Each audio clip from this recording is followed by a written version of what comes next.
The massive crystalline structure of Kepler Prime Station rotated slowly against the backdrop of 3 burning stars, its transparent walls reflecting rainbow patterns across the gathered alien delegates. Representatives from over 200 species had answered the emergency call, their varied forms creating a living tapestry of galactic civilization. Some floated in environmental bubbles filled with methane gas, others stood on multiple legs or appendages, while energy beings flickered like controlled lightning in specialized containment fields. Elder Vextal entered the Grand Assembly Hall with deliberate steps, his ancient carapace clicking against the polished crystal floor. The Vorthak had ruled vast territories when most species were still crawling from primordial seas, and their rare appearances at council sessions always commanded attention. His 4 arms, each ending in delicate manipulator appendages, trembled, not with age but with barely contained urgency. The neural crown atop his elongated skull pulsed with bioluminescent warnings, a sight that made even veteran diplomats shift uncomfortably in their seats. "Honored representatives of the Galactic Council," Vextal began, his words carrying the weight of millennia through the universal translation matrix.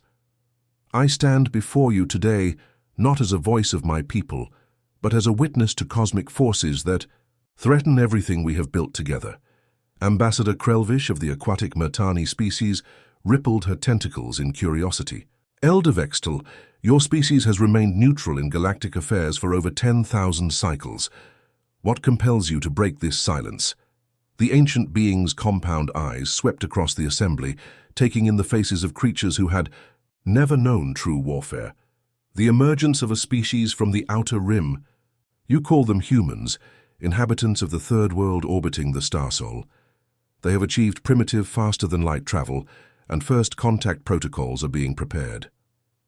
At the far end of the chamber, Admiral Grokmar of the Hegemony rose to his full imposing height. His species had conquered 17 star systems through superior firepower and unwavering discipline, their gray-scaled bodies built for war. Cybernetic implants enhanced his already formidable physique, and his mechanical eye whirred as it focused on the Vorthak elder. "This interruption grows tiresome, Ancient One."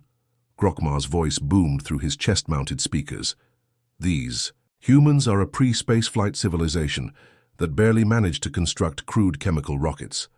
Their largest weapons are fusion devices that could not crack the hull of a single hegemony destroyer. Why should the Council concern itself with such primitives?" Vextal's response carried an edge that made the temperature in the chamber seem to drop. "Because you understand nothing of what you speak, Admiral. My people have maintained hidden observation posts in the Sol system for over 3,000 of your years. We have watched this species evolve, and what we have witnessed defies every model of galactic civilization development."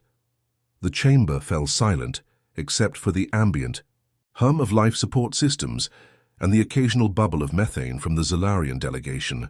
Even the energy beings dimmed their flickering forms to listen more intently. "These humans," Vextal continued, "possess something we have never encountered in any other species across the galaxy. They wage war not just with weapons, but with an creativity that borders on insanity. We observed them split the very atoms that compose matter, not for energy generation, but to create weapons of unimaginable destruction. They developed projectile weapons that could pierce armor by accelerating metal slugs to supersonic speeds. They learned to rain fire from the sky using aircraft, then created machines that could deliver death from orbit." Representative Thisara of the peaceful Luminar Collective raised her crystalline hand. "Surely you exaggerate, Elder. Many species develop crude warfare during their primitive phases. Do they develop global conflicts that consume entire continents?" Vextal asked sharply. "Do they create weapons capable of rendering their homeworld uninhabitable, then step back from the brink not once, but repeatedly? Do they transform tools of survival into instruments of war with such efficiency that they can adapt to any battlefield condition?" Admiral Grokmar laughed, the sound reverberating through his cybernetic implants. "Even if these claims were true, what possible threat could a single primitive world pose to the established galactic order? The hegemony alone commands fleets numbering in the thousands, each vessel armed with plasma cannons capable of cracking moons. The Vorthak Elder's bioluminescent crown flared brighter, casting eerie shadows across his weathered features. "Admiral, you think in terms of conventional warfare. These humans think in terms of survival at any cost. They do not simply fight wars, they transform their entire civilization into weapons of war. Every factory becomes a munitions plant, every civilian becomes a potential soldier, every piece of technology becomes a tool of destruction." "Preposterous!" Grokmar slammed his armored fist onto the council table, causing several smaller delegates to jump in alarm. No species could maintain such militarization without destroying itself. "That is precisely what makes them so dangerous," Vextal replied quietly. "They have maintained this capability while simultaneously developing art, music, literature, and philosophy that rivals the greatest achievements in galactic history. They are simultaneously the most creative and most destructive species we have ever observed." The chamber erupted in nervous chittering, clicking, and various forms of communication as delegates processed this information. Several species began hasty consultations with their military advisors through quantum communication links. Furthermore, Vextal continued over the noise, they possess something even more dangerous than their capacity for warfare. They possess an absolute, unwavering loyalty to their own kind that transcends all rational boundaries. Threaten one human, and you threaten all of humanity. They will cross impossible distances, endure unthinkable hardships, and sacrifice everything to protect their own. Admiral Grokmar's mechanical eye focused on the Elder with renewed interest. "You speak as if you have witnessed this behavior firsthand." "I have," Vextal replied grimly. "We conducted limited contact experiments over the centuries. Every time, without exception, any perceived threat to human civilians resulted in responses, and that escalated far beyond rational proportions. They do not negotiate when their people are threatened. They eliminate threats entirely." The silence that followed was broken by the soft hum of environmental systems and the distant pulse of the station's artificial gravity generators. Finally, Councillor Memdrax of the ancient archive species spoke up. "What do you propose, Elder?" "Vextal, treat them as equals from first contact, show them respect. Above all, never under any circumstances harm their people or threaten their world. They are not a species to be conquered or controlled. They are a force of nature to be carefully approached and hopefully befriended." Admiral Grokmar rose, again his imposing frame casting shadows across the nearest delegates. "The hegemony has maintained order in this galaxy for 2 millennia through strength and discipline. We will not cower before unproven threats from a primitive world. If these humans require guidance in galactic affairs, the hegemony will provide it, as we have for countless other emerging species." The chamber filled with murmurs of agreement from several militaristic species who had benefited from hegemony. Protection. Vextal's ancient form seemed to shrink as he realized his warnings were falling on deaf ears. "Then may the cosmos have mercy on us all," the Elder whispered. But only the translation matrix heard his words, carrying them to every delegate in the chamber. "For when you provoke humanity, they will show you none." The UES horizon drifted through the star-speckled void like a silver needle against black velvet, its hull gleaming under the distant light of Alpha Centauri. Captain Lee Minho stood at the center of the bridge, his hands clasped behind his back, as he watched the tactical display show their approach to the first contact coordinates. The ship hummed with quiet efficiency, its fusion engines providing a gentle vibration through the deck plates that had become as familiar as his own heartbeat during the 3-month journey from Earth. "Distance to rendezvous point, 2 million kilometers and closing," announced navigator Kim Jae-won from his station, the holographic display painting his face in blue light. "All systems nominal, Captain." Minho nodded, feeling the weight of history on his shoulders. Every human alive knew this moment would define their species' future among the stars. The diplomatic vessel had been Earth's finest achievement, built with technology that pushed the boundaries of human engineering.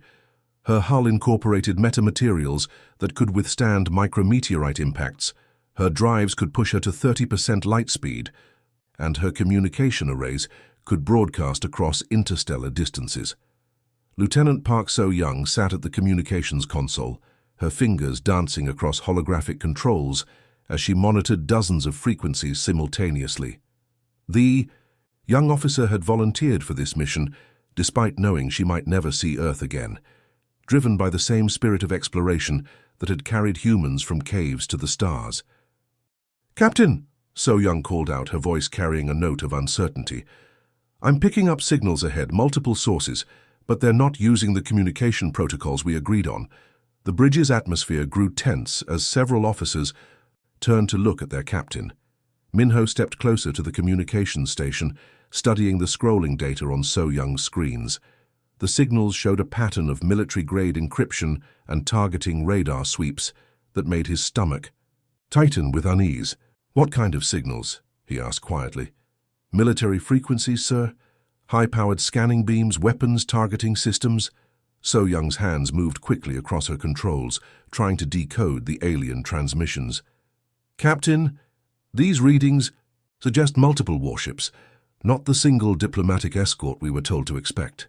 The main view screen flickered and zoomed forward, revealing distant points of light that resolved into massive starships as the sensors focused. What appeared before them made every human on the bridge draw in sharp breaths of shock. Instead of the single ceremonial vessel they had expected, they faced an entire battle fleet, arranged in an aggressive formation. 12 hegemony destroyers hung in space like metallic predators, their dark hulls bristling with weapon emplacements that gleamed under the starlight. Each vessel stretched over 800 meters in length, their angular design speaking of function over form. Plasma cannon arrays ran along their flanks like rows of glowing eyes, while missile ports dotted their surfaces like the scales of some mechanical dragon. At the center of the formation sat the flagship, a massive dreadnought that dwarfed its escort vessels. The ship's hull bore the scars of countless battles, its armor plating showing the distinctive burn marks of plasma impacts and the scored metal of kinetic strikes. Sensor arrays swept the space around the human vessels like the antennae of a hunting insect. "Red alert," Minho ordered, his voice remaining calm despite the ice in his veins. "All hands to battle stations. Communications, try to raise the fleet on diplomatic channels." The bridge lighting shifted to a crimson hue as alarms sounded throughout the ship. Behind the horizon, 2 smaller escort vessels moved into protective positions. The UES Seoul and UES Busan were military frigates, their sleek hulls mounting the best weapons Earth could provide. Against the alien battle fleet, they looked like minnows facing sharks. Lieutenant Commander Kim Dong-woo's voice crackled over the comm from the Seoul. "Horizon, we're reading massive energy signatures from those ships. Whatever they're packing, it's beyond anything in our databases." Before Minho could respond, the main view screen erupted with an incoming transmission. The image that appeared made several bridge officers step back involuntarily. Admiral Grokmar filled the screen, his scarred face a map of old battles. Cybernetic implants replaced his left eye and portions of his skull, while his gray-scaled skin bore the ritual markings of a hegemony war leader. "Humans of the Sol system." Grokmar's voice carried the mechanical undertone of his throat implants, each word dripping with barely concealed contempt. "I am Admiral Grokmar of the Hegemony. First Fleet, you will immediately surrender your vessels for inspection and submit to proper introduction to galactic hierarchy." Captain Minho straightened, every instinct telling him this had gone terribly wrong. "Admiral Grokmar, I am Captain Lee Minho of the United Earthship Horizon. We are here on a diplomatic mission under the authority of the Galactic Council's First Contact Protocols. We come in peace and request safe passage to the designated meeting point." The alien admiral's laugh was a harsh, grating sound that seemed to echo from some mechanical device in his throat. "Peace is a luxury granted by the strong to the weak, Captain. Your species requires education in the realities of galactic civilization. You will power down your weapons and prepare to be boarded." "We have no aggressive intent," Minho replied firmly. "Our weapons are powered down, and we request you honor the diplomatic immunity granted to this mission by galactic law." Grokmar's mechanical eye whirred as it focused on the human captain. "Galactic law is what the hegemony says it is. Primitive. Your crewed vessels will submit, or they will be destroyed. You have 30 seconds to comply." The transmission cut off, leaving the bridge in stunned silence. Every human present understood they were facing a trap, not a diplomatic contact. The peaceful first contact they had dreamed of had become a nightmare of alien aggression. "Captain," So Young reported, her voice tight with fear, "I'm detecting weapons lock from multiple vessels. They're targeting all three of our ships." Minho's mind raced through options, each one worse than the last. The human vessels were outgunned by a factor of 20 to 1, and their experimental shields had never been tested against alien weapons. But surrendering meant certain capture, and possibly worse for his crew. "All ships, evasive maneuvers," he ordered. "Seoul and Busan, fall back and prepare for emergency jump to Seoul system." The space around them suddenly filled with deadly light. As the hegemony fleet opened fire without warning, plasma bolts streaked through the void like green lightning, while kinetic projectiles moved too fast for human eyes to track. The Seoul tried to evade, her pilot throwing the ship into a desperate spiral, but a plasma bolt caught her amidships. The human frigate's hull split open like an egg, venting atmosphere and debris into the cold vacuum of space. "Seoul is hit!" Kim Dong-woo's voice screamed over the comm. "Hull breach on decks 3 through 7. We're losing power." The Busan lasted only seconds longer. A coordinated barrage from 3 destroyers overwhelmed her shields and tore the ship apart in a series of brilliant explosions. The small vessel died in silence, her crew's final moments marked only by the expanding cloud of wreckage and frozen atmosphere. "Emergency pods launching from both escort vessels," reported Tactical Officer Yoon Tae-min, his voice shaking with rage and grief. "I count 15 survivors total." Kim Dong-woo's transmission came through broken and filled with static from his damaged escape pod. "Horizon, get out of here. Don't let them take you. Tell Earth what happened. Tell them the truth." But it was too late for escape. The Horizon shuddered as tractor beams locked onto her hull, the alien technology far more advanced than anything humans had developed. The diplomatic vessel was dragged helplessly toward the hegemony flagship like a fish caught in an invisible net. "Oh, they're boarding us," Minho announced to his crew, his voice carrying the weight of defeat. "Remember, we are diplomats, not warriors. They cannot break what we believe in."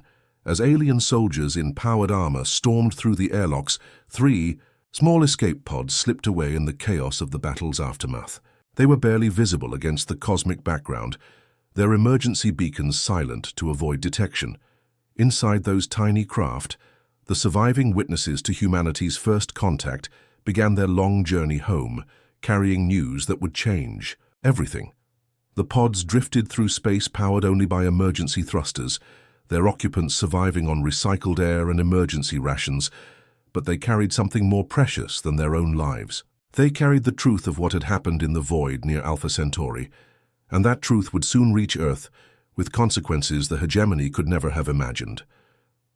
Deep beneath the Colorado mountains, in a facility that officially did not exist, General Choi Jae-sung walked through corridors lined with quantum-encrypted displays, showing real-time data from across human space. The United Colonial Command had been built during the early days of interstellar expansion, designed as humanity's ultimate fallback position should they ever face an existential threat. Today, that threat had materialized from the stars themselves. The Emergency War Council chamber buzzed with activity, as holographic projections showed the positions of every human ship, station, and colony across 12 star systems. Around the massive circular table sat Earth's most brilliant military minds, their faces grim as they processed the implications of first contact gone catastrophically wrong. Commander Kim Dong-woo sat with his left arm in a regeneration sleeve, the only survivor from the Seoul's bridge crew. Burns covered half his face, but his eyes burned with an intensity that made even veteran officers uncomfortable. Beside him sat Lieutenant Park So-young, her hands still trembling from the neural feedback she had suffered when the Horizon's communication array was destroyed during the boarding action. "Tell them what you saw out there," General Choi said quietly, his voice carrying the authority of someone who had spent 40 years preparing for this exact scenario. Kim Dong-woo's report was methodical and devastating. "They destroyed our escort.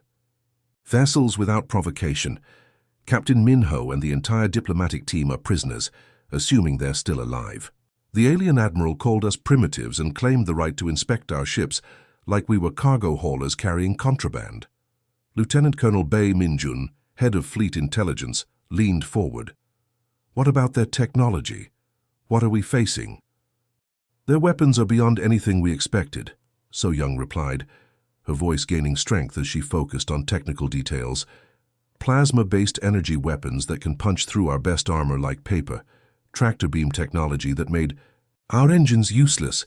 But Commander, their ships were old, battle-scarred. They've been fighting wars for a long time, General Choi nodded grimly. Which means they think they know everything about warfare. They're about to discover they're wrong.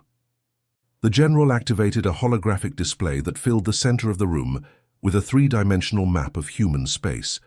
Red markers indicated military assets, blue showed civilian infrastructure, and green represented the industrial capacity that had built humanity's interstellar civilization. Ladies and gentlemen, as of this moment, humanity is at war. Activate Protocol 7, full mobilization of all colonial assets for military production.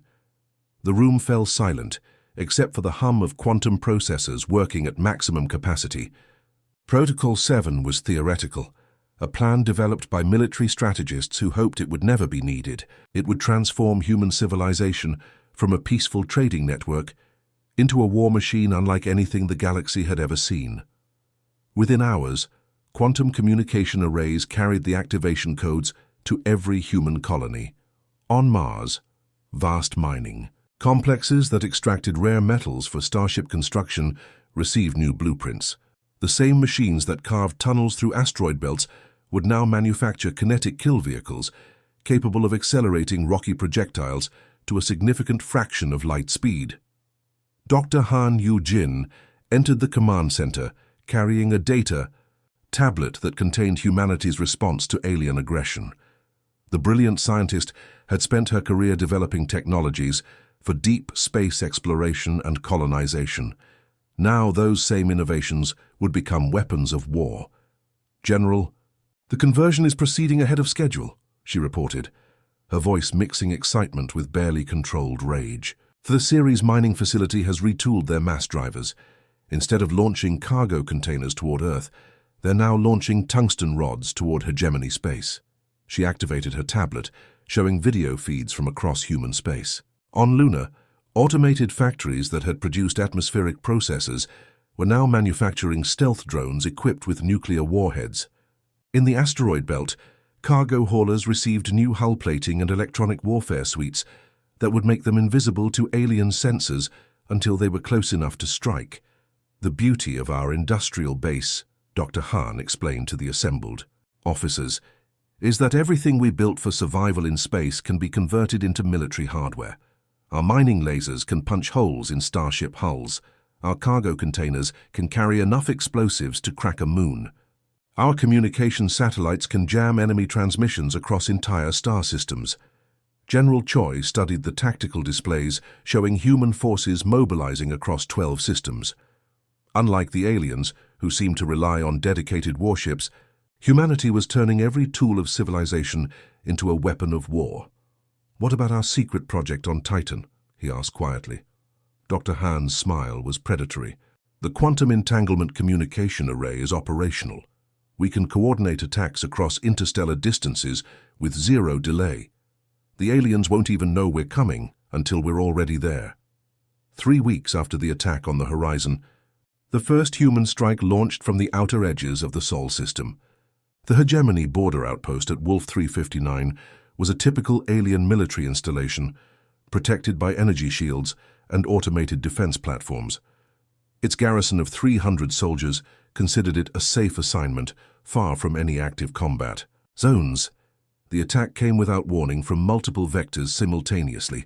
Kinetic projectiles launched from converted asteroid miners struck the station's shields at velocities that turned simple iron into devastating weapons. As the defensive barriers overloaded and collapsed, stealth drones slipped through the debris field and attached quantum charges to the station's power core. In the command center on Earth, Admiral Song Hae-jin watched the tactical display as the alien outpost simply ceased to exist. The explosion was visible for light years in every direction, a brief new star that announced humanity's entry into galactic warfare. "Broadcast the message," she ordered quietly, "across every frequency." The aliens used for communication, a simple statement appeared in perfect translation. "Return our people." The second strike hit a hegemony patrol fleet 6 hours later.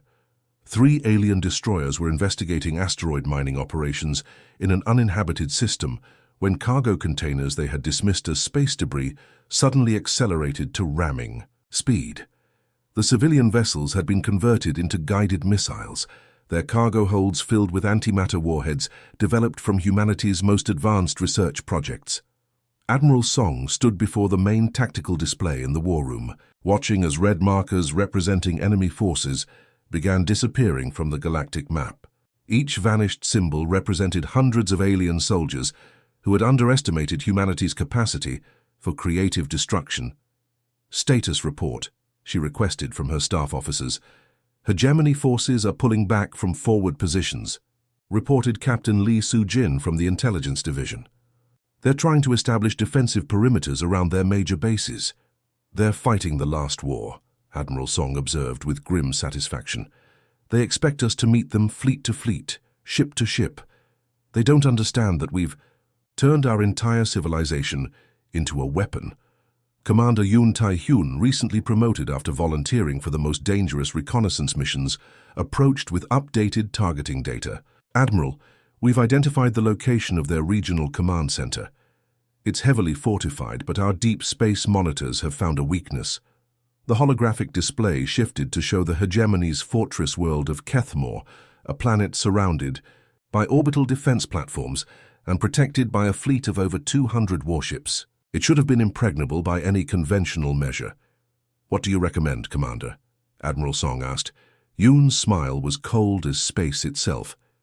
"We don't attack their defenses, Admiral. We attack their supply lines. Every fortress needs food, fuel, and ammunition. Cut off those resources, and the strongest walls become prison cells." As human forces prepared for the next phase of their campaign, converted civilian vessels slipped through hyperspace toward targets the aliens had never thought to defend.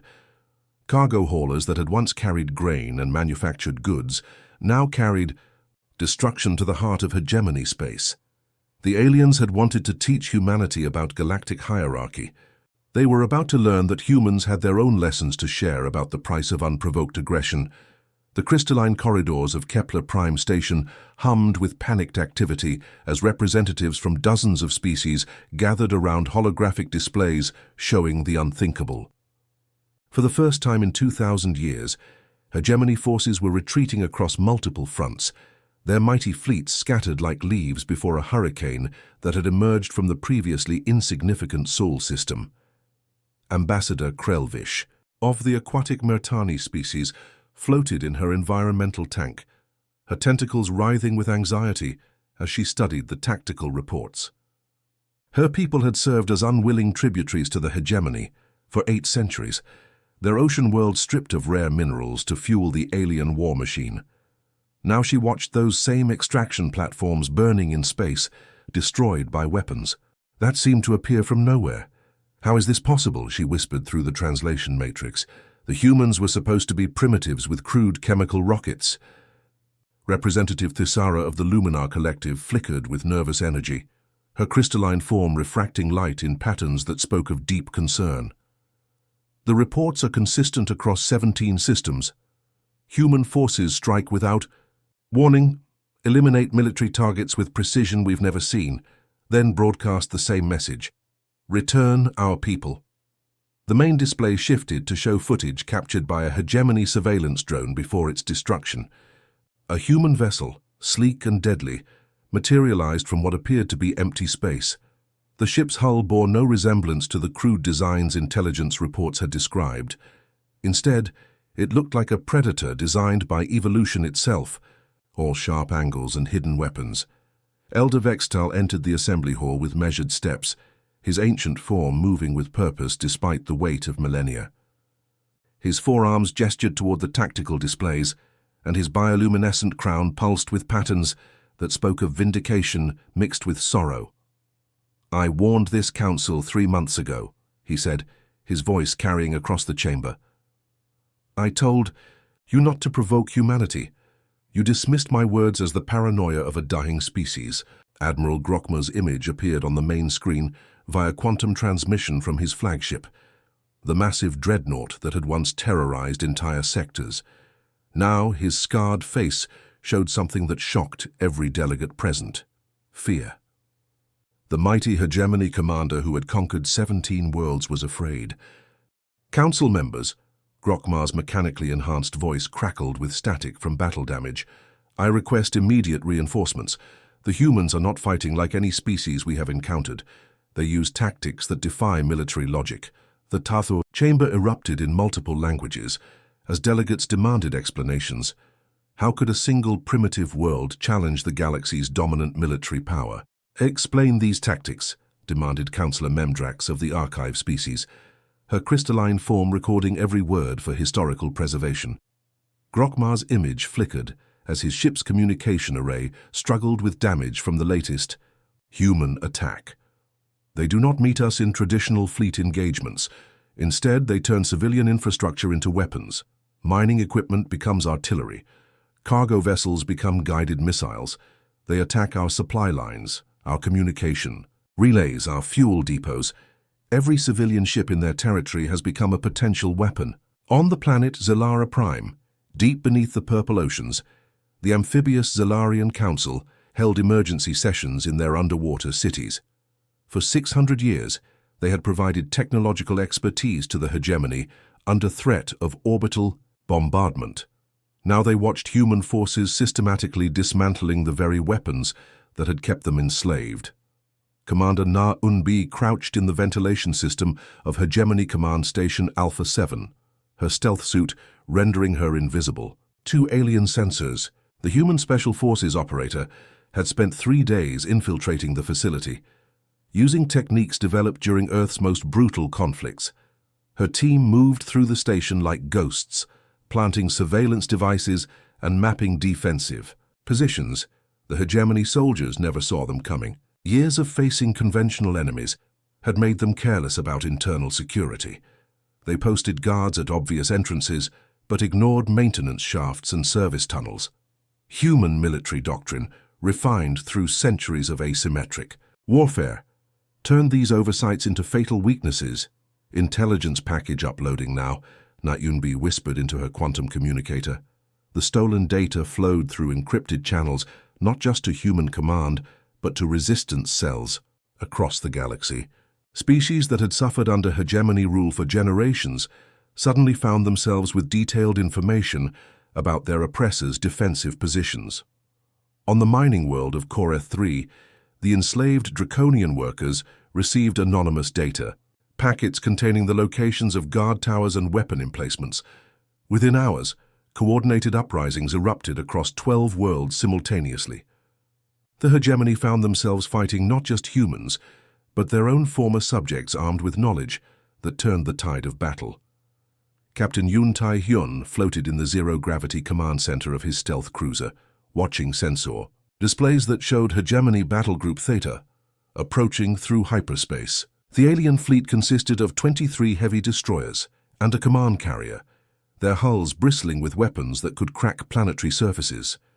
Cargo packages in position, reported his tactical officer, Lieutenant Bae Soo-jin. All containers reading green across the board. What appeared to be routine shipping containers drifted through the asteroid field ahead, seemingly abandoned by some long-forgotten mining operation. The hegemony fleet's sensors dismissed them as space debris, beneath the notice of warriors focused on fighting a human battle fleet that existed only in their tactical computers. Execute Sledgehammer Protocol, Yoon ordered quietly. The containers suddenly erupted with brilliant fusion flames as their hidden engines ignited. Each cargo pod accelerated toward the alien fleet at velocities that turned their simple metal hulls into devastating kinetic weapons. The hegemony ships had seconds to react before 23 guided missiles struck their formation at nearly light speed. The destruction was absolute. Shields designed to deflect energy weapons proved useless against kinetic impacts that released the energy of nuclear explosions. The alien fleet ceased to exist in the span of heartbeats, replaced by expanding clouds of superheated plasma and twisted metal. Target eliminated, Yoon reported to Fleet Command. No survivors detected. Across the galaxy, similar scenes played out as human forces demonstrated a creativity in warfare that left alien commanders struggling to adapt. On the fortress world of Thecamar, automated defense satellites found themselves under attack from swarms of modified mining drones, each one carrying just enough explosive to disable rather than destroy. The human strategy was surgical precision rather than wholesale slaughter. In the Triton sector, Commander Kim Woo-jin led a squadron of converted research vessels against a hegemony supply convoy. The alien ships expected a traditional battle, but instead found themselves facing opponents who had turned scientific instruments into weapons. Deep space telescopes became targeting systems, while atmospheric processors generated clouds of metallic chaff that blinded enemy sensors. Elder Vextal stood before the main tactical display in the council chamber, his ancient eyes reflecting the light of burning hegemony installations across the galaxy. Species that had trembled before alien might for centuries now watched their oppressors retreating in confusion and fear. "You see now what I tried to warn you about," he said to the assembled delegates. "Humans do not fight wars the way we understand them. They do not seek conquest or dominance, they seek the return of their people, and they will tear apart the galaxy's established order to achieve that goal." Ambassador Krelvish's tentacles writhed with a mixture of hope and terror. "Elder, what happens when they succeed? What happens when the hegemony falls?" The ancient Vorthak's bioluminescent crown pulsed with patterns that spoke of uncertainty, mixed with possibility. "Perhaps we will finally learn what peace truly means, or perhaps we will discover that humanity's capacity for creation is as terrifying as their genius for destruction." As human forces continued their systematic dismantling of hegemony military power, the galaxy watched in stunned silence. The established order that had existed for millennia was crumbling, and no one knew what would rise from its ashes. The crimson sun of Thralnax cast bloody shadows across the orbital defense platforms that surrounded the hegemony homeworld, like a metallic crown. For 2,000 years, these weapons had protected the heart of an empire that stretched across 17 star systems. Massive plasma cannons capable of cracking moons pointed outward into space, while shield generators created energy barriers that could withstand the impact of asteroids traveling at near light speed. Admiral Grokmar stood in the command center of his flagship, the Super Dreadnought Dominance, watching tactical displays that showed the last remnants of hegemony military power. 300 warships hung in defensive formation around their homeworld, veterans of countless campaigns who had never known defeat. Behind them, the orbital fortresses bristled with enough firepower to sterilize entire worlds. "Sir, human forces are entering the outer system," reported his tactical officer, voice tight with barely controlled fear. The hegemony military had learned to fear those words over the past months as human fleets appeared like ghosts throughout their territory. Through the viewports of the Dominance, space itself seemed to shimmer as human vessels dropped out of hyperspace in a coordinated assault pattern. The human fleet was smaller than expected, only 50 ships compared to the hegemony's 300, but every alien officer present had learned not to judge human military capability by conventional standards. Admiral Song Hye-jin stood on the bridge of the UES Retribution, humanity's first purpose-built dreadnought, watching the tactical displays with the calm focus of a master strategist. The ship around her represented everything humanity had learned about warfare in the months since first contact went wrong. Her hull incorporated stealth technology borrowed from reconnaissance drones.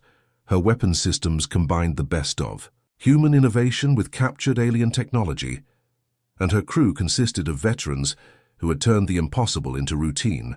"Enemy formations are holding defensive positions around the planet," reported Lieutenant Bae Minjun from the tactical station.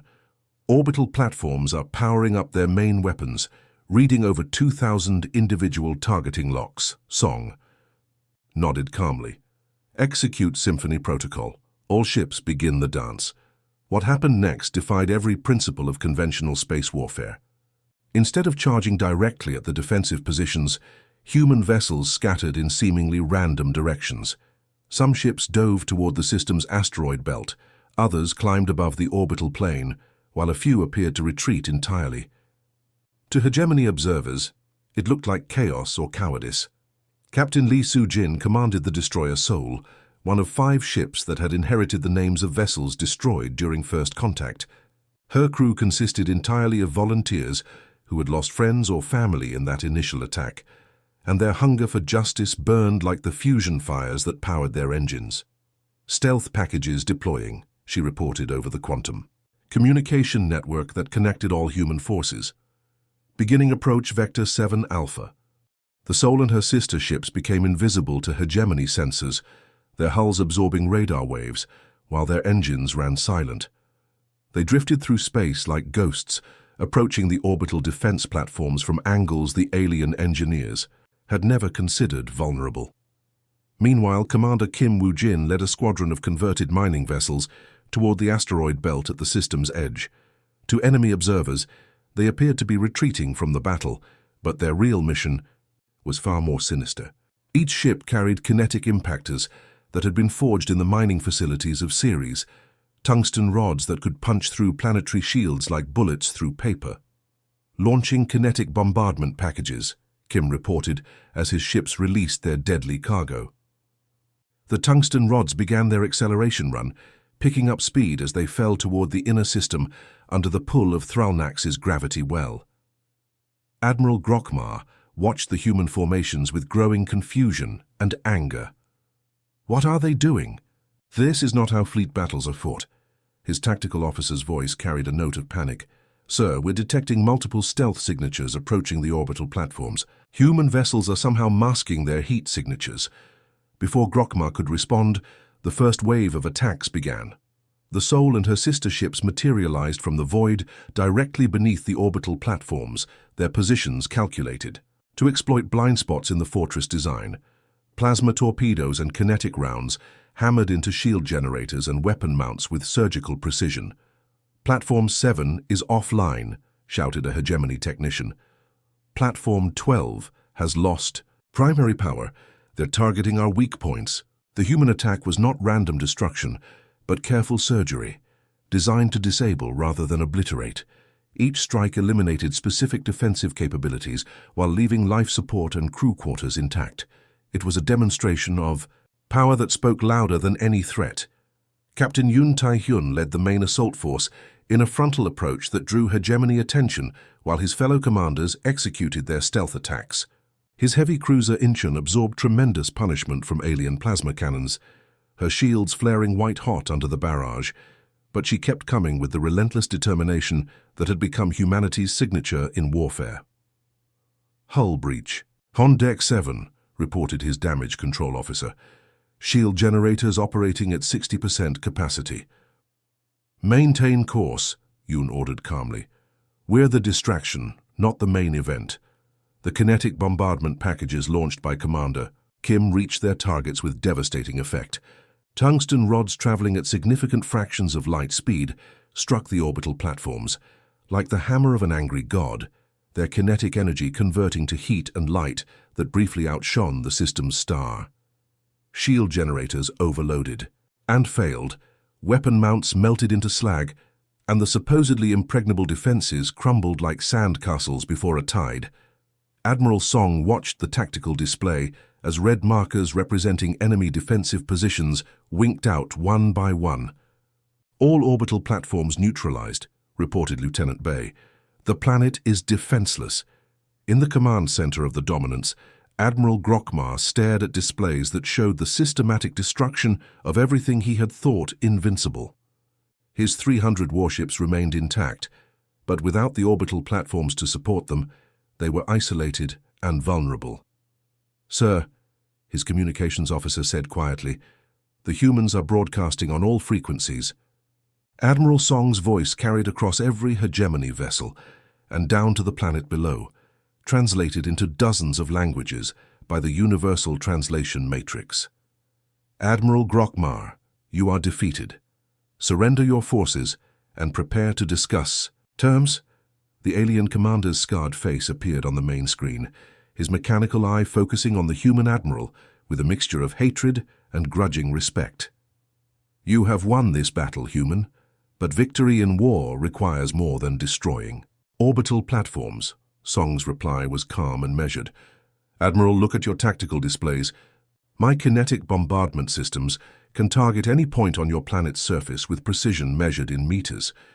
Your population centers, your military bases, your government facilities, all are defenseless. But I have not fired a single shot at civilian targets. The truth of her words sank in across the hegemony fleet.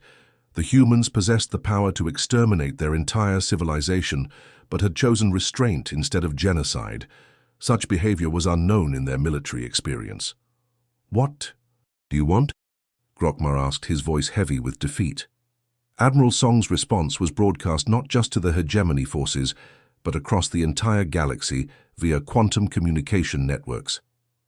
"People of the galaxy, I am Admiral Song He-Jin of the United Earth Colonial Navy. Humanity seeks neither conquest nor revenge for the unprovoked attack on our diplomatic mission. We want only the return of our people and a guarantee that such aggression will never be repeated." Within hours, the crew of the UES Horizon was transferred to human vessels under the oversight of neutral observers from the Galactic Council. Captain Lee Minho and his diplomatic team bore the scars of months in alien captivity, but their spirits remained unbroken. Their return marked not just the end of the crisis, but the beginning of a new era in galactic relations. The Galactic Council convened in emergency session aboard Kepler Prime Station, where Elder Vextal watched the proceedings with ancient eyes that had seen empires rise and fall across the millennia. The vote was unanimous. Humanity would be offered a permanent seat on the Council with full voting rights and recognition as a major galactic power. In a private meeting, after the formal ceremonies, Elder Vextal approached Admiral Song in one of the station's observation decks. Through the transparent aluminum windows, human and alien vessels patrolled together, former enemies beginning the delicate process of building trust. "Admiral," the ancient being said, his bioluminescent crown pulsing with patterns that spoke of respect and curiosity, "you have exceeded even my expectations. Your species has proven itself worthy of the highest regard." Song turned from the window, her face bearing the weight of command and the satisfaction of justice served. "Elder Vextal, we hoped never to reveal this side of humanity to the galaxy. We came in peace, seeking friendship and trade. But when someone threatens our people—" "Yes?" Vextal replied, his forearms gesturing toward the mixed fleet outside. "Now the galaxy knows the price of such threats. But that knowledge brings responsibility. What will humanity do with the power you have demonstrated?" Admiral Song looked back at the stars, where human ships now served as peacekeepers alongside former enemies who had learned to respect their strength. "We'll do what we've always done, Elder. We'll protect our own, explore the unknown, and hope that others choose cooperation over conflict. The galaxy is large enough for all of us to prosper, if we have the wisdom to work together." As humanity took its place among the galactic powers, the lesson of their response to aggression echoed. Across 1,000 worlds, those who mistake kindness for weakness do so at their own peril. The end.